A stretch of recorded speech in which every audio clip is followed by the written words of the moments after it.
Super star Rajinikanth அவர்கள் நிறைய விஷயங்களை பத்தி பேசியிருந்தார், அரசியலை பத்தி பேசியிருந்தாரு, புதிதா முதல்வர் விஜயை பத்தி பேசியிருந்தாரு. அங்க விஜய் ரசிகர்கள் சொல்லாம எனக்கு இந்த மாதிரிலாம் சைபர் அட்டாக் நடக்குதுன்றதை பத்தி பல விஷயங்கள் பேசியிருந்தாரு. இல்லை, ரஜினிகாந்த் எனக்கு தெரிஞ்சு இந்த பேட்டியே கொடுத்துருக்க வேணாம்னு தான் என்னுடைய கருத்து. அவர் இந்த பேட்டி எதுக்கு கொடுத்தாருன்னு தெரில. ஏன்னா பாட்ஸில் மெசேஜஸ் தொடர்ந்து வந்துக்கிட்டே இருக்கு. ஒரு நிமிஷத்துக்கு ஒரு மெசேஜ் வந்துகிட்டு இருக்கு. இரவு 3 மணிக்கு கூட பார்த்தீங்கன்னா மெசேஜ் வந்துக்கிட்டே இருக்கு அப்படின்னு சொல்றாரு. ஆனால் ரஜினிகாந்த் விஜய் அவர் 2 பேருக்கும் பார்த்தீங்கன்னா போட்டி இருக்கு அப்படிங்கிற மாதிரி ஒரு சூழல் கிட்டத்தட்ட இந்த ஒரு 4-5 வருஷமா இருக்கு. 2 பேரும் தான் போட்டி அப்படிங்கிற ஒரு சூழல். அது எப்படி ஏற்பட்டதுன்னே தெரியல. ரஜினிகாந்த் அவர் பார்த்தீங்கன்னா ஒரு ஏர்போர்ட்டுக்கு போனாரு. அங்க ஒரு நிருபர் கேள்வி கேட்டார் போல. விஜய் அரசியலுக்கு வந்துட்டாரு, முதலமைச்சரா வந்துட்டாரு, நீங்க என்ன நினைக்கிறீங்க அப்படின்னும் போது அதுக்கு பதில் சொல்லாம ரஜினி கடந்து போயிட்டார் போல. அதுதான் இப்ப சமீபத்தில் பெரிய விமர்சனம் ஆயிடுச்சு. அவர் தூக்கத்துக்கு எடுத்துருச்சு.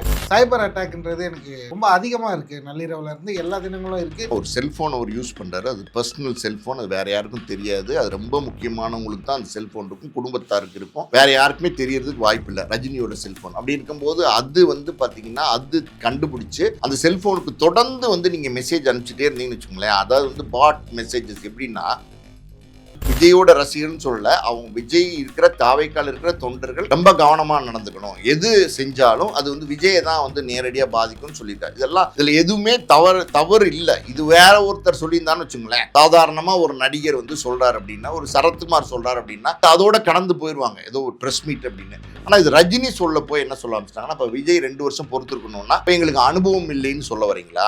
அறம் நாடு நேயர்களுக்கு அன்பு வணக்கம். இன்று நம்முடன் இணைந்திருப்பவர் தயாரிப்பாளர் பாலாஜி பிரபு சார் அவர்கள். சார் வணக்கம். வணக்கம். சூப்பர் ஸ்டார் ரஜினிகாந்த் அவர்கள் பேசிய ஒரு பேச்சு 2 நாட்களுக்கு முன்னாடி இன்னைக்கு வரையும் அது ஒரு அதிர்வலையாக இருக்குது சார். நிறைய விஷயங்களை பற்றி பேசியிருந்தார், அரசியலை பற்றி பேசியிருந்தார், புதிதாக முதல்வர் விஜயை பற்றி பேசியிருந்தார். அங்கே விஜய் ரசிகர்கள் சொல்லாமல் எனக்கு இந்த மாதிரிலாம் சைபர் அட்டாக் நடக்குதுன்றதை பற்றி பல விஷயங்கள் பேசியிருந்தார். அது 2 நாட்கள் ஆயும் இன்ன வரையும் அந்த அதிர்வலை இன்னும் தனியலை. அந்த பேட்டியை பார்த்தீங்களா? உங்கள் பார்வையில் இதை எப்படி சார் பார்க்குறீங்க? இல்லை, ரஜினிகாந்த் எனக்கு தெரிஞ்சு இந்த பேட்டியே கொடுத்துருக்க வேணாம்னு தான் என்னுடைய கருத்து. ஏன்னா ரஜினிகாந்த் ஒரு மூத்த நடிகர். இன்னைக்கு பார்த்தீங்கன்னா 50 வருஷமாக சினிமாவில் இருக்கார். 75 வயசுலேயும் ஹீரோவாக நடிச்சிட்டு இருக்காரு. 173 படங்கள் தாண்டியும் தொடர்ந்து நடிச்சிட்டு இருக்காரு. அப்படின்னும் போது அவர் இந்த பேட்டி எதுக்கு கொடுத்தாருன்னு தெரில. அவர் என்ன சொல்கிறார் அப்படின்னா, அதாவது பார்த்தீங்கன்னா பாட்ஸில் மெசேஜஸ் தொடர்ந்து வந்துக்கிட்டே இருக்குது. ஒரு நிமிஷத்துக்கு ஒரு மெசேஜ் வந்துகிட்டு இருக்கு. நைட்டு இரவு 3 மணிக்கு கூட பார்த்தீங்கன்னா மெசேஜ் வந்துக்கிட்டே இருக்குது அப்படின்னு சொல்கிறாரு. அது இல்லாமல் பார்த்தீங்கன்னா நிறைய ஃபோன் கால்ஸ் வந்துட்டுருக்கு. தெரியாத நம்பர்லேருந்துலாம் நிறைய ஃபோன் கால்ஸ் வந்துட்டுருக்குன்னு அவர் குறிப்பிட்டிருக்காரு. ஆனால் ரஜினிகாந்த் விஜய் அவர் 2 பேருக்கும் பார்த்தீங்கன்னா போட்டி இருக்குது அப்படிங்கிற மாதிரி ஒரு சூழல் கிட்டத்தட்ட இந்த ஒரு 4-5 வருஷமாக இருக்குது. 2 பேரும் தான் போட்டி அப்படிங்கிற ஒரு சூழல். அது எப்படி ஏற்பட்டதுன்னே தெரில. ஏன்னா பார்த்தீங்கன்னா ரஜினிகாந்த் நடிக்க கிட்டத்தட்ட 50 வருஷம் ஆச்சு. விஜய் நடிக்க 30, 32, 33 வருஷம் தான் ஆச்சு. ஸோ இவங்க 2 பேருமே, ரஜினிகாந்தே குறிப்பிட்டிருக்காரு, ஒரு தலைமுறை இடைவேளை இருக்குது எங்கள் 2 பேருக்கும், எனக்கும் விஜய்க்கும் போட்டி கிடையாது அப்படிங்கிறத அவர் தெளிவாக சொல்லியிருக்காரு.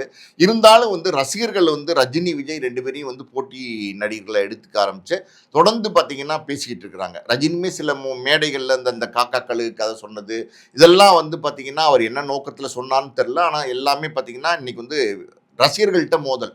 பொதுவாக இன்னைக்கு பார்த்தீங்கன்னா ரசிகர்கள் மோதிக்கிறாங்க. அஜித் விஜய் ரசிகர்கள் மோதிட்டு இருந்தாங்க. இப்போ அது குறைஞ்சு பார்த்தீங்கன்னா ரஜினி விஜய் ரசிகர்கள் தான் இப்போ மோதிட்டு இருக்காங்க சமீபத்தில். ஸோ அந்த வகையில் பார்த்தீங்கன்னா ரஜினிகாந்த் ஏற்கனவே அரசியலுக்கு வரதா இருந்தது ஒரு காலகட்டம். 96 பார்த்தீங்கன்னா ரஜினிகாந்த் ஜெயலலிதாவை ஆட்சியை எதிர்த்து குரல் கொடுத்தார். ஜெயலலிதாவை எதிர்த்து குரல் கொடுத்தார். இந்த ஆட்சி மீண்டும் வந்தால் கடவுளால் கூட நம்ம மக்களை காப்பாற்ற முடியாதுங்கிற மாதிரி ஒரே ஒரு வார்த்தை சொன்னார். அது பார்த்தீங்கன்னா ஆட்சி மாற்றத்தே ஏற்பட்டது. அந்த நேரத்தில் பார்த்தீங்கன்னா மூப்பனார்லேருந்து பல பேர் ரஜினிகாந்தோட இணைந்து போட்டியிடணும், ரஜினிகாந்தை அரசியல் கொண்டு வரணும் அப்படின்னு நினைச்சாங்க. முதலமைச்சர் வேட்பாளராக ரஜினி நிறுத்தணும்னு நினைச்சாங்க. ஆனால் என்ன காரணமோ தெரியல, ரஜினிகாந்த் அந்த காலகட்டத்தில் அதை என்ன தடுமாற்றம் இருந்ததா என்னன்னு தெரியல. அது வேண்டாம், அரசியல் வேண்டாம் அப்படின்னு சொல்லி இருந்தார். உண்மையாலுமே பார்த்தீங்கன்னா 96 ரஜினிக்கு மிகப்பெரிய ஒரு செல்வாக்கு இருந்தது. அது ஒரு காலகட்டம். நீங்கள் பார்த்தீங்கன்னா பாஷா படம்லாம் வந்த காலகட்டத்தில் மிகப்பெரிய ஒரு மாஸ் ரஜினிக்கு இருந்தது. இன்னைக்கு விஜய்க்கு எப்படி ஒரு பெரிய ரசிகர்கள் கூட்டம் இருக்காங்களோ, எந்த அளவுக்கு ரசிகர்கள் விஜய் போகிற இடங்கள்லாம் துரத்தி போகிறாங்களோ அந்த அளவுக்கு பார்த்தீங்கன்னா ரஜினிக்கு ஒரு ஃபேன் ஃபாலோவர்ஸ் இருந்தாங்க. இன்றைக்கும் ரஜினி போகிற இடம், ரஜினிக்கு எல்லாம் அந்த ஃபேன் ஃபாலோவர்ஸ் அப்படியே தான் இருக்காங்க. ஆனால் அந்த அன்னைக்கு ஒரு ஆப்பர்ச்சுனிட்டி, அதை ரஜினி மிஸ் பண்ணிட்டார். பெரிய ஒரு வரவேற்பு இருந்தது. அது ரஜினி அதுக்கப்புறம் அரசியலுக்கு வருவார்னு சொல்லி 2001 வந்துருவாரு. அப்படி இப்படின்னு நெறையா காலகட்டங்கள்ல ரஜினி அரசியல் வருவார்ன்னு பேசப்பட்டது. நெறையா பல அரசியல் பிரமுகர்களோடு சேர்ந்து ரஜினி வந்து அரசியலுக்கு வரவு பத்தி விவாதிச்சது. கூடவே வந்து சில பிரமுகர்களை வந்து வச்சிருந்தது எல்லாமே நம்ம பார்த்தோம். ஜெயலலிதா, கலைஞர் அவர்கள் மறைவுக்கு அப்புறம் பார்த்தீங்கன்னா, ரஜினி வரதா கூட மறுபடியும் வந்து அனௌன்ஸ் பண்ணாரு. ஆனா, இதை அதாவது காலத்தின் கட்டாயம்னு சொன்னாரு. ஆனா, அந்த சூழ்நிலையும் ரஜினி வரல. ரஜினி வந்து எனக்கு வந்து உடல்நிலை சரியில்லை அப்படின்னு சொல்லி எஸ்கேப் ஆயிட்டாரு. அது எஸ்கேப்ன்னு தான் சொல்லணும். அது உண்மையாலுமே ரஜினிக்கு உடல்நிலை சரியில்லை, ஒரு பின்னடைவு இருந்ததுங்கிறது உண்மைதான். ஆனால் தொடர்ந்து பாருங்களேன், சுறுசுறுப்பாக தான் பல படங்கள் நடிச்சிட்டு இருக்காரு. அவர் அந்த வார்த்தையை சொன்னதுக்கப்புறம் தொடர்ந்து படங்கள் நடிச்சிட்டு இருக்காரு. பட் ஆனால் அவர் அன்னைக்கு வந்து பார்த்தீங்கன்னா, ரஜினி வரும்போது இவர் பிஜேபியோட பி டீமாக இருப்பார், ஏ டீமாக இருப்பார், இப்படி நிறைய விமர்சனங்கள் வந்துச்சு. ரஜினி தைரியமாக வந்து ஸ்டேட்மெண்ட்டே கொடுத்தாரு. அதாவது திருவள்ளுவருக்கும் எனக்கும் வந்து காவி பூச பார்த்தாங்க, நாங்கள் 2 பேருமே எஸ்கேப் ஆயிட்டோம்னு சொன்னார். ஸோ இன்னைக்கு வந்து ஒரு அவர் எதிர்பார்த்திருப்பாரா அப்படின்னு நமக்கு தெரில. நடந்த விஷயம் என்ன அப்படின்னா, விஜய் அவர்கள் கட்சி தொடங்கி எந்த தேர்தலையுமே சந்திக்கல. ஒரு உள்ளாட்சி தேர்தலோ, ஒரு எம்எல்ஏ தேர்தலோ எதையுமே சந்திக்கல. முதல் தேர்தல் அது 234 தொகுதியிலே நிற்கிறாரு. அந்த 234 தொகுதியில் நின்ற அந்த கட்சிக்கு, தாவேகா கட்சிக்கு பார்த்தீங்கன்னா பெரிய வெற்றி கிடைத்தது. அது வந்து யாருமே எதிர்பார்க்கல. டிஎம்கேவோ, ஏடிஎம்கேவோ, ரஜினி, கமலோ யாருமே எதிர்பார்க்கல. இங்கே என்ன அப்படின்னா, ரஜினி, கமல் 2 பேருமே அரசியலுக்கு வந்தாங்க. ரஜினி வரல, ஆனால் வரதா ஒரு காலகட்டம் இருந்தது. கமலஹாசன் வந்தார் அரசியலுக்கு. ஆனால் கமலஹாசனாலையும் வந்து ஜொலிக்க முடியல, ஜெயிக்க முடியல. ஸோ விஜய் அதே மாதிரி தான், கூட்டம் வரும். சிரஞ்சீவி வந்து ஒரு காலகட்டத்தில் பார்த்தீங்கன்னா பெரிய கூட்டம் வந்துச்சு சிரஞ்சீவிக்கு. ஆனால் அதுக்கப்புறம் சிரஞ்சீவிக்கு அது ஓட்டாக மாறல, சீட்டாக மாறல. இப்படி தான் வந்து விஜய்க்கு இருக்கும்னு நினச்சாங்க. ஆனால் அது வேற மாதிரி அமைஞ்சு போச்சு. ரஜினிகாந்த் அவர் வந்து பார்த்தீங்கன்னா ஒரு ஏர்போர்ட்டுக்கு போனார். அங்கே ஒரு நிருபர் வந்து கேள்வி கேட்டார் போல், விஜய் அரசியலுக்கு வந்துட்டார், முதலமைச்சராக வந்துட்டார், நீங்கள் என்ன நினைக்கிறீங்க அப்படின்னும் போது அதுக்கு பதில் சொல்லாமல் ரஜினி கடந்து போயிட்டார் போல். அதுதான் இப்போ சமீபத்தில் பெரிய விமர்சனம் ஆயிடுச்சு. அவர் தூக்கத்தை கெடுத்துருச்சு. அதுதான் இந்த ப்ரெஸ் மீட்டுக்கு காரணம். ஆனால் எனக்கு தெரிஞ்சு இந்த ப்ரெஸ் மீட் ரஜினி கொடுத்துருக்க வேண்டிய அவசியமில்லை, தவிர்த்திருக்கலாம். ஓகே சார், ரஜினி மாஸ் அப்படின்னா ஒரு நாள் ஃபுல்லாக சொல்லிகிட்டே போகலாம். அவர் இப்போ செஞ்ச சம்பவங்கள், அவருக்கு உலகளவில் இருக்கிற மரியாதைகள்னு பல விஷயங்கள் இருக்குது. ஆனால் அப்படிப்பட்ட ஒரு மனுஷன் ஒரு பொதுவெளியில் வந்து ஒரு செய்தியாளரை சந்திக்கும் போது சைபர் அட்டாக்ன்றது எனக்கு ரொம்ப அதிகமாக இருக்குது. நள்ளிரவில் இருந்து எல்லா தினங்களும் இருக்குது, நிமிஷத்துக்கு நிமிஷம் இருக்குது. இது யாரோ தனி மனிதன் அந்த மாதிரி பண்ணால் பரவாயில்ல, குழுக்களாக இயங்குறாங்களோ, இது பின்னாடி ஒரு மாஃபியா இருக்குன்ற மாதிரிலாம் பல கேள்விகளை தன் வேதனையெல்லாம் வெளிப்படுத்தினார். இருந்தாலும் ரஜினி தூக்கத்தை தொலைக்கிற அளவுக்கு அவருக்கு போடுற பதிவுகளோ, அவர் போடுற கமெண்ட்டுகளோ, அவர் கடந்து போகக்கூடிய ஒரு மனிதர். ஆனால் அது வந்து அவருக்கு அந்த அளவுக்கு பாதிச்சிருக்குன்னா, அந்த அளவுக்கு அவருக்கு உண்டான வேலைகள் இங்கே நடக்குதா சார்? இல்லை, நீங்கள் வந்து பார்த்தீங்கன்னா ஒரு செல்ஃபோன் அவர் யூஸ் பண்ணுறாரு. அது பர்சனல் செல்ஃபோன், அது வேறு யாருக்கும் தெரியாது. அது ரொம்ப முக்கியமானவங்களுக்கு தான் அந்த செல்ஃபோன் இருக்கும், குடும்பத்தாருக்கு இருக்கும், வேறு யாருக்குமே தெரியறதுக்கு வாய்ப்பு இல்லை. ரஜினியோட செல்ஃபோன் அப்படி இருக்கும்போது அது வந்து பார்த்தீங்கன்னா அது கண்டுபிடிச்சி அந்த செல்ஃபோனுக்கு தொடர்ந்து வந்து நீங்கள் மெசேஜ் அனுப்பிச்சிட்டே இருந்தீங்கன்னு வச்சுக்கோங்களேன். அதாவது வந்து பாட் மெசேஜஸ் எப்படின்னா, சாதாரணமாக அனுப்புகிற பாட் மெசேஜஸோட ஒரு நிமிஷத்துக்கு குறைஞ்சது ஒரு மெசேஜுங்கிற மாதிரி, அதாவது வேறு பேரில் இதே மாதிரி ரஜினியை வந்து எப்படி சொல்கிறது, வார்த்தைகளால் தாக்கி வந்து நிறைய மெசேஜஸ் வந்து வந்துகிட்டே இருந்திருக்கு. எப்படி நீங்கள் வந்து சகிச்சுக்க முடியும்? ஒரு நிமிஷத்துக்கு ஒரு மெசேஜ் வந்தால், ஒரு மணி நேரத்துக்குள்ள 60லேருந்து 80 எல்லாமே எல்லை மீறியான, ஆமாம், எல்லை மீறின மெசேஜஸாக தான் அது இருந்திருக்கு. ஸோ இது வந்து எப்படின்னா அன்ரியலிஸ்டிக் பாட்ஸ்ன்னு சொல்கிறாங்க. அதாவது மனிதனால் வந்து இதை செயல்படுத்த முடியாது. ஒரு மனுஷனும் ஒரு நிமிஷத்துக்கு ஒரு மெசேஜ் அனுப்ப முடியுமா அப்படின்னா, பாட் மெசேஜ் அனுப்ப முடியும்னா அது முடியாது அப்படிங்கிறாங்க. இப்போ எப்படின்னா இது வந்து சாஃப்ட்வேர் ரெடி பண்ணி இது மாதிரி வந்து அவருடைய செல்ஃபோனுக்கு வந்து போயிட்டே இருக்கணும் மெசேஜ். அதாவது அன்ரியலிஸ்டிக் பாட்ஸ் அப்படின்றாங்க. நம்ம அதாவது வந்து இயற்கைக்கு மாறான விஷயம், அது வந்து சிஸ்டம் ரெடி பண்ணி தான் அனுப்புகிறாங்கன்னு சொல்கிறாங்க. ஸோ அதெல்லாம் வந்து பெரிய தொந்தரவாக தானே இருக்கும். சரி, நீங்கள் அவர் அரசியலுக்கு ஒரு காலத்தில் வராதா இருந்தார், வரல, அதெல்லாம் விட்டுருங்க. ஆனாலும் ரஜினி இன்னைக்கு வந்து செல்வாக்கான ஒரு மனிதராக இருக்கார். இன்னைக்கு வந்து பார்த்தீங்கன்னா ரஜினிகாந்த் ஃபோன் பண்ணால் பிரைம் மினிஸ்டர் ஃபோன் எடுப்பார். எந்த ஸ்டேட் முதலமைச்சராக இருந்தாலும் ரஜினி கால் அப்படின்னா நிச்சயமாக பிக்கப் பண்ணுவாங்க, பேசுவாங்க, கவர்னர் பேசுவார். அப்படி ஒரு மதிக்கக்கூடிய ஒரு நடிகர். ஆனால் இந்தியாவில் ஒரு மிகப்பெரிய ஒரு பேரும் புகழோடு இருக்கிற ஒருத்தர். ஏன் உலகளவில் ரஜினிக்கான பேர் வந்து இன்னைக்கும் அந்த செல்வாக்கு இருக்கு. சும்மா சொல்ல முடியாது. ரஜினிக்குன்னு ஒரு ரசிகர்கள் இன்னைக்கு இருக்கத்தான் செய்கிறாங்க. அந்த ரஜினி ரசிகர்கள் வந்து டைஹார்ட் ஃபேன்ஸ், அதில் எந்த மாற்று கருத்தும் கிடையாது. ஆனால் இன்னைக்கு வந்து ரஜினியோட ரசிகர்கள் 60, 65 வயசு, 55 வயசு அப்படி இருக்காங்க. பட் இளைஞர்கள்ட்ட தானே எழுச்சி இருக்கும். அந்த எழுச்சி வந்து இன்னைக்கு அந்த ரஜினியோட ரசிகர்கள்ட்ட இல்லை. அதுதான் உண்மை. ஸோ அப்படி இருக்கும்போது தொடர்ந்து வந்து அவர் வந்து தவறான வார்த்தைகள், தவறான மெசேஜஸ் இதெல்லாம் பார்க்கும்போது, தாக்கப்படும் போது அவர் மனசு வேதனைப்பட தானே செய்யும். ஒண்ணுமே இல்ல, நம்ம சாதாரணமா YouTubeல பேசுறோம். ஒரு விஷயத்த பத்தி பேசும்போது பார்த்தீங்கன்னா, அது கீழ வர கமெண்ட்ஸு நம்ம பேசுற நம்மளோ வேற யாருமோ படிச்சா கூட, அத கூட நம்ம வந்து அது எப்படி சொல்றது? பொருட்படுத்தாம போய் தான் ஆகணும். பொருட்படுத்துனீங்கன்னா அவ்வளோதான். அடுத்த இது நீங்க பேச முடியாது. அந்த அளவுக்கு மெசேஜ் போடுறாங்க. இன்னைக்கு சோசியல் மீடியா வந்ததுக்கப்புறம் பார்த்தீங்கன்னா, பணம் குடுத்து ஒருத்தர வந்து ரொம்ப பெரிய அளவுல ப்ரமோட் பண்ணி, பெரிய உயரத்துக்கு கொண்டு போகவும் முடியும். அதே நேரத்தில பார்த்தீங்கன்னா, பணம் குடுத்து ஒருத்தர அட்டாக் பண்ணி, ஒண்ணுமே இல்லாம ஆக்கவும் முடியும். நெறைய இப்ப சோசியல் மீடியால நடந்துட்டு இருக்கு. ஏன் நம்ம சூர்யா அவர்களுக்கு வந்து பார்த்தீங்கன்னா, தொடர்ந்து அவருடைய படங்களுக்கெல்லாம் சோசியல் மீடியால ஒவ்வொரு படம் வரும்போது, கங்குவா, ரெட்ரோலாம் கொஞ்சம் சுமாரான படம்னு வச்சுக்கங்க. ஒவ்வொரு படம் வரும்போது தொடர்ந்து தாக்குதல்கள் இருந்துட்டு இருந்துச்சு. ஆனா, இதெல்லாம் வந்து இன்னைக்கு நடக்குது சோசியல் மீடியா அப்படின்னும்போது, அதுலேருந்து நம்ம வந்து இன்னைக்கு வந்து ஒண்ணும் பண்ண முடியல. அப்படி ஒரு சூழல் வந்து உருவாயிருக்கு. ஸோ இது பெரிய மன உளைச்சலை ரஜினிக்கு ஏற்படுத்தியிருக்கும். அதுதான் அவர் அப்போ ஒரு மூத்த நடிகரா இருக்காரு. வயதிலேயும் மூத்தவரா இருக்காரு. ஸோ ஒரு 75 வயசு மெச்சூரிட்டி இருக்கு இல்லையா? நீங்க ஒரு இளைஞரோட ரஜினியை நம்ம கம்பேர் பண்ண முடியாது. இளைஞருக்கு என்ன பலம் இருக்கோ, என்ன ஒரு எனர்ஜி இருக்கோ, அது போட்டு ரஜினி நடிக்கிறாருங்கிறது வேற விஷயம். ஆனா மனநிலைன்னு நீங்க பார்த்தீங்கன்னா, அந்த மெச்சூரிட்டி ஏஜ் வந்துருச்சு. அப்படி இருக்கும்போது இதெல்லாம் வந்து சகிச்சுக்க முடியாத ஒரு சூழல் வந்து ரஜினிக்கு இருந்திருக்கும். குடும்பத்தில உள்ளவங்கலாம் சொல்லியிருப்பாங்க, "நீங்க பேசாம ஒரு பிரஸ் மீட் குடுத்துருங்களேன். இதுக்கு ஒரு முற்றுப்புள்ளி வச்சுருங்களேன்" அப்படின்னு சொல்லியிருப்பாங்க. ஆனா பிரஸ் மீட் குடுத்து முற்றுப்புள்ளி வைக்கலான்னு போனதுக்கு, மறுபடியும் வந்து ரஜினிய வந்து தாக்க ஆரம்பிச்சாங்க. அதான் ஆரம்ப புள்ளியா அதான் ஆரம்ப புள்ளியா மறுபடியும் மாறிடுச்சு. அங்க தான் வந்து வினோதமா வந்து இந்த கேஸ நம்ம பார்க்க வேண்டியிருக்கு. அதனால தான் நான் சொன்னேன், பிரஸ் மீட்டே ரஜினி வந்து குடுத்துருக்க வேண்டான்னு. ஸோ மறுபடியும் வந்து ரஜினி பிரஸ் மீட் குடுத்ததுனால, அவர் வந்து சில விஷயங்கள சொல்றார். பாராட்டி தான் சொல்றாரு. அவர் என்ன சொல்றாருன்னா, "எந்த காலத்திலும் எனக்கும் விஜய்க்கும் போட்டி இல்ல. தலைமுறை இடைவேளை இருக்குங்கிறார்." உண்மையாலுமே விஜய் 50, ரஜினி 75. அது இல்லாம பார்த்தீங்கன்னா, அவர் சொல்லியிருக்காரு. எப்படின்னா, என்டிஆர், எம்ஜிஆருக்கு அப்புறம் விஜய் அந்த சாதனையை முறியடிச்சிருக்கார். 2 திராவிட கட்சிகளுடைய இருக்கு. பெரிய கட்சிகள் இருக்கு. அவங்களுக்கு நடுவுல இந்த வெற்றியை வந்து பெற்றிருக்கார். பிஜேபி அவங்களையெல்லாம் எதிர்த்து இந்த வெற்றியை பெற்றிருக்கார் அப்படின்னு ரஜினி வந்து பாராட்ட தான் செஞ்சிருக்காரு. 2 வருஷம் விஜய்க்கு அவகாசம் குடுக்கணும் அப்படிங்கிறத சொல்லியிருக்காரு. அப்புறம் பார்த்தீங்கன்னா, விஜயோட ரசிகர்ன்னு சொல்லல. அவங்க விஜய் இருக்கிற தாவேக்கால இருக்கிற தொண்டர்கள் ரொம்ப கவனமா நடந்துக்கணும். எது செஞ்சாலும் அது வந்து விஜய தான் வந்து நேரடியா பாதிக்கும்னு சொல்லியிருக்காரு. இதில எதுவுமே தவறு இல்ல. இது வேற ஒருத்தர் சொல்லியிருந்தான்னு வச்சுக்கங்களேன். சாதாரணமா ஒரு நடிகர் வந்து சொல்றாரு அப்படின்னா, ஒரு சரத்குமார் சொல்றாரு அப்படின்னா, இது அதோட கடந்து போயிருவாங்க. ஏதோ ஒரு பிரஸ் மீட் அப்படின்னு. ஆனா இது ரஜினி சொல்ல போய் என்ன சொல்ல ஆரம்பிச்சுட்டாங்கன்னா, அப்ப விஜய் 2 வருஷம் பொறுத்திருக்கணும்னா, அப்ப எங்களுக்கு அனுபவம் இல்லைன்னு சொல்ல வரீங்களா? அப்படிங்கிற மாரி. அப்ப தலைமுறை இடைவேளைனா, அப்ப நீங்க எங்க முதல்வரை வந்து நீங்க வந்து குறைச்சு மதிப்பிடுறீங்களா? அப்படிங்கிற மாரியும், ஏன் வந்து தாவேக்கா கட்சியினர் வந்து ஒழுங்கா நடந்துக்க மாட்டாங்களா? அவங்க வந்து கட்டமைப்பா இருக்க மாட்டாங்களா? அப்படின்னு பலவிதமான தாக்குதல்கள் மறுபடியும் வந்து சோசியல் மீடியால, இன்ஸ்டால, யூடியூப்ல எல்லாத்துலயுமே ட்விட்டர்ல எல்லாம் போட ஆரம்பிச்சுட்டாங்க. ஸோ இது வந்து எப்படின்னா, இந்த கல்ச்சர் வந்து பரவிருச்சு. இதுக்கு வந்து ரஜினியும் காரணம் இல்ல, விஜயும் காரணம் இல்ல, யாருமே காரணம் இல்ல. ஆனா பார்த்தீங்கன்னா, இந்த கல்ச்சர் வந்து பரவிருச்சு. அது இல்லாம பார்த்தீங்கன்னா, முதலமைச்சர் அவர்களை போய் பார்த்தார். எலக்ஷன் முடிஞ்ச அடுத்த நாளோ என்னமோ போய் பார்த்தாரு. அது பழைய முன்னாள் முதலமைச்சர் ஸ்டாலின் அவர்களை போய் பார்த்தாரு. அதுக்கு காரணம் அவர் சொல்லிட்டாரு. என்ன சொல்றாருன்னா, ரொம்ப நீண்ட கால நண்பர். கிட்டத்தட்ட 45 வருஷம் நண்பர்.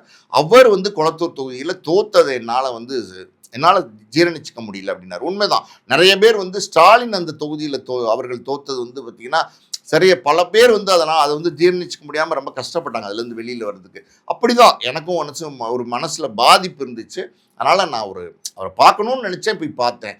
அத வந்து கட்டமைச்சுட்டாங்க. உடனே பார்த்தீங்கன்னா, அவங்க வந்து எப்படி சொல்றது, பிஜேபியினுடைய தூதுவரா போயி டிஎம்கே, ஏடிஎம்கே 2 பேரும் சேர்ந்து ஆட்சி அமைக்கணும். விஜய ஆட்சிக்கு வர விட்டுறக்கூடாது. விஜய் முதலமைச்சரா எந்த காலத்திலயும் அனுமதிச்சிடக்கூடாது அப்படிங்கிறதுக்கு வந்து ரஜினி வந்து ஒரு ஒரு முனைப்பு எடுத்தாரு. அதுக்காண்டி தான் போய் முன்னாள் முதல்வர் ஸ்டாலின் அவரை பார்த்தாரு அப்படின்லாம் வந்து நிறைய பரப்ப ஆரம்பிச்சிட்டாங்க.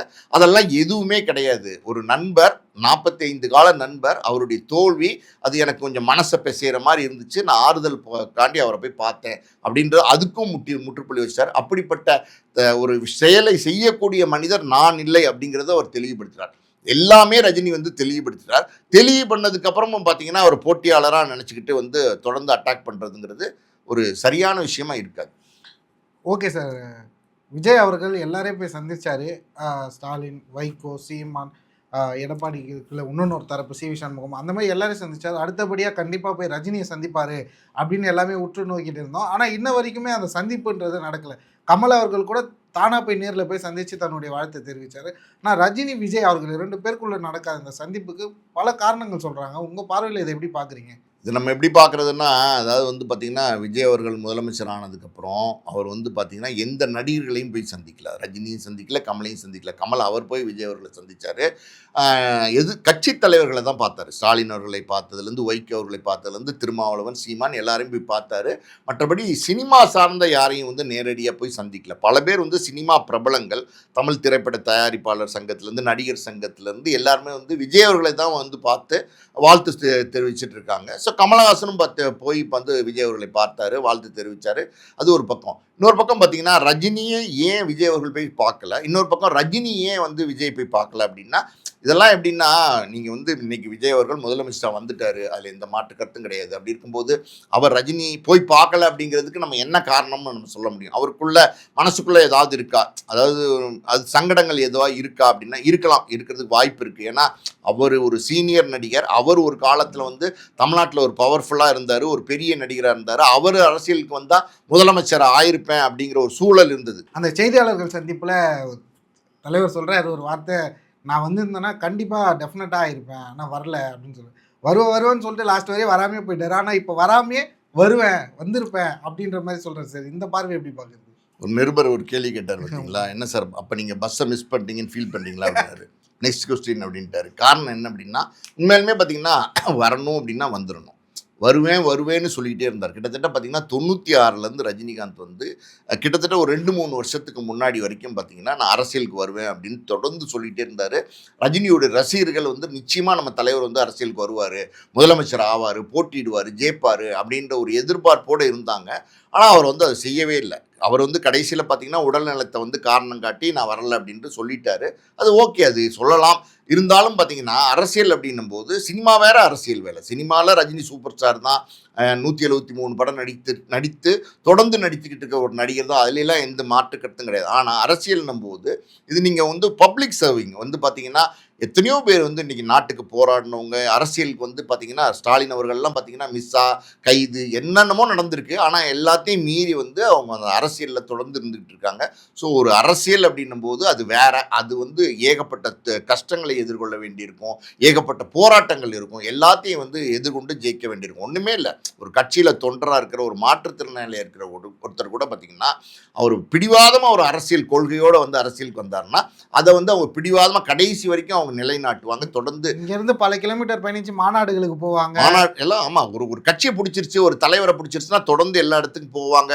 அங்கே வந்து அவங்க அங்கே இருக்கிற வசதிகளை வந்து இப்போ ஏற்றுக்கிட்டு அங்கே வந்து இப்போ மாநாடை பார்த்துட்டு வருவாங்க. இதெல்லாம் நடக்கும். ஸோ அப்படி இருக்கும்போது அது வந்து ரஜினி அவர்கள் அன்னைக்கு வரணும்னு நினச்சிருந்தா வந்திருக்கணும். அந்த முடிவு தைரியமான முடிவு அவர் எடுக்கலை. ஆனால் இங்கே பாருங்கள், அப்படியே ஆப்போசிட் வந்து எப்படின்னா, ஒரு 50 வயதே ஆன விஜய் அவர்கள் வரணும்னு நினச்சாரு, வருவேன்னு சொன்னார், வந்துட்டார். அப்போ வந்து பார்த்தீங்கன்னா 2 வருஷம் தான், 2 வருஷத்தில் வந்து ஆட்சியை பிடிச்சிருக்காரு. இது உண்மையாலுமே பெரிய சாதனை தான், அதில் எந்த மாற்று கருத்தும் கிடையாது. இன்றைக்கி முதலமைச்சராக வந்ததுக்கப்புறம் இன்றைக்கி நீங்கள் பார்த்தீங்கன்னா பல செயல்பாடுகள் வந்து பார்த்திங்கன்னா ரொம்ப பாசிட்டிவாக இருக்குது. அதாவது வந்து மெச்சூர்டாக இருக்குது. நீங்கள் வந்து முன்னாள் அரசியல் தலைவர்களை பார்த்ததாகட்டும், இல்லை வந்து பல விஷயத்தை வந்து முதல்வர்களை அப்ரோச் பண்ணுறதுக்கு பார்த்தீங்களா, இந்த 1000 ரூபா தொகையை வந்து நிறுத்தலை, அம்மா உணவகத்தை வந்து தொடர சொல்லியிருக்காரு. இந்த மாதிரி வந்து ஒரு மெச்சூர்டு அரசியல்வாதி, மெச்சூர்ட் பாலிட்டிஷியன் மாதிரி அவர் பிஹேவ் பண்ண ஆரம்பிச்சாரு. ஸோ பாருங்க, டிஃபன் கேரியரில் சாப்பாடு கொண்டு வராரு. அந்த அளவுக்கு வந்து முடிவு பண்ணிட்டார். அதாவது வந்து நம்ம இனிமே வந்து அரசியல் தலைவர் தான், நம்ம இனிமே முதலமைச்சர் தான், நம்மளுக்கு இந்த மக்கள் இந்த இடத்த கொடுத்துருக்காங்க, இதை நம்ம வந்து காப்பாற்றிக்கணுன்ற அந்த உழைப்பை போடுறதுக்கு ரெடி ஆயிட்டாரு. ஸோ அது வந்து ரஜினிகாந்த் அன்னைக்கு மிஸ் பண்ணிட்டாரு. அது இன்னைக்கு வருத்தப்பட்டு பிரயோஜனம் இல்லை. ஓகே சார், 2 வருடங்களில் இவ்வளோ பெரிய மாற்றங்கள், கட்சி ஆரம்பித்தார், தைரியமாக சொன்னார், வந்தார், நின்னார், ஜெயிச்சாருன்ற மாதிரி லைனாக எல்லாத்தையுமே சக்ஸஸ் பண்ணிட்டு வந்த விஜய், தென் இப்போ அவர் ஆட்சி அமைஞ்ச அப்புறமும் அதுக்கு உண்டான வேலைகள் எல்லாமே மெச்சூர்ட் பொலிட்டிஷியனாக அவரோட செயல்பாடுகள் எல்லாமே இருக்குது. சாப்பாடு கட்டிட்டு வர்றது கூட இன்றைக்கி பேசும் பொருளாக மாறி இருக்கு. அவ்வளோ டெடிகேஷனாக இருக்கார். அதுக்கெல்லாம் ரெடியாக இல்லாமல் போயிட்டாரா சார் ரஜினி அவர்கள்? இல்லை, ஏதோ ஒரு குழப்பம் இருந்துகிட்டே இருந்திருக்கு. ரஜினிகாந்த் அவர்களுக்கு பார்த்தீங்கன்னா அரசியலுக்கு வரணும்னு ஆசை இருந்துச்சு, ஆனால் ஏதோ ஒரு குழப்பமும் கூடவே இருந்துகிட்டு இருந்துச்சு. ஒருவேளை வந்து நம்மளால் வந்து ஜெயிக்க முடியுமா அப்படிங்கிற சந்தேகங்கள் இருந்துகிட்டே இருந்துச்சு. எப்போவுமே எப்படின்னா, சந்தேகம் இருந்தாலே பார்த்தீங்கன்னா உங்களுக்கு வந்து தோல்வியும் கூடவே வந்துடும். அந்த மாதிரி வந்து ஒரு சந்தேகத்திலே வந்து காலத்தை கடந்துட்டாரு. அதுவும் இல்லாமல் பார்த்தீங்கன்னா அரசியல் கடுமையாக கடுமையான உழைப்பு 24 மணி நேரம் வந்து உழைக்க வேண்டியிருக்கும். கடுமையாக பல விஷயங்களை வந்து பண்ண வேண்டியிருக்கும். சட்ட ஒழுங்கை பாதுகாக்க வேண்டியிருக்கும். நீங்கள் இரவு நேரத்தில் மட்டும் இல்லை, எப்போவுமே நீங்கள் வந்து நிம்மதியாக இருக்க முடியாது. உங்களுக்கு என்ன கால் வரும், என்ன பிரச்சனை, என்ன எல்லாமே முதலமைச்சர் அவர்களை கேட்டு தான் எமர்ஜென்சியான சுச்சுவேஷன்லாம் முடிவெடுப்பாங்க. அப்படி ஒரு சுச்சுவேஷன் அது வந்து ரஜினியால் முடியுமா முடியாதான்னு நமக்கு தெரியல. ஆனால் முடியாதுன்னு அவர் நினைச்சாரோ என்னமோ தெரில. அதனால தான் அவர் அரசியலுக்கு வராமுட்டார். இன்னைக்கு வந்து பஸ்ஸை மிஸ் பண்ணிட்டீங்களான்னு ஒரு கேள்வி கேட்கும்போது அந்த நெக்ஸ்ட் கொஸ்டின் சொல்கிறாரு. அதுலேருந்தே அவர் காயப்பட்டிருக்கான்னு நமக்கு தெரியல. உண்மையாலுமே பார்த்தீங்கன்னா ஒரு பெரிய ஒரு எதிர்காலம் இருந்தது, அரசியல் எதிர்காலம் ரஜினிக்கு. ஆனால் ரஜினி வந்து அதை பயன்படுத்திக்காமல் பஸ்ஸை மிஸ் பண்ணிட்டாருங்கிறது தான் உண்மை. Okay sir. இப்போ பஸ்ஸை மிஸ் பண்ணாலும் திருப்பி அந்த பஸ்ஸில் ஏற முடியாத ஒரு சூழ்நிலை உருவாயிடுச்சு. ஏன்னா பஸ்ஸே வேறு கண்ட்ரோலுக்கு போயிடுச்சு. சரி, பொறுத்திருந்து பார்ப்போம் சார். நேரம் தந்து பதில் அளித்ததுக்கு நன்றி.